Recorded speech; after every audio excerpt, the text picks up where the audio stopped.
This is for the people who left the home at very early stage. ఎంతమంది ఉన్నారు నాలాగా?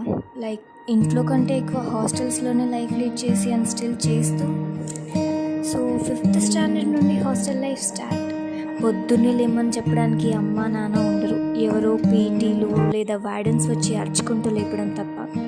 And అన్నీ ఇష్టం వచ్చినట్టు చేయడానికి మన అక్క చెల్లి లేదా అన్న తమ్ముళ్ళు కూడా ఉండరు. ప్రతిదానికి అడ్జస్ట్ అవ్వుకుంటూ ఉండాలి. హాలిడేస్ వస్తున్నాయంటే 1 month ముందే గోడలపై డేట్స్ రాసుకునే వాళ్ళం, ఎప్పుడెప్పుడు వెళ్తామా ఇంటికి అని. ఇంటికి వెళ్ళేటప్పుడు ఎంత హ్యాపీగా ఉంటామో, రిటర్న్ అయ్యేటప్పుడు 1000 times happiness.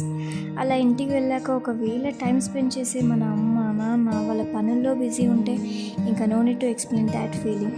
But the truth here is వాళ్ళు కూడా మనలాగే ఫీల్ అవుతూ ఉంటారు, చెప్పాలంటే మనకంటే ఎక్కువ.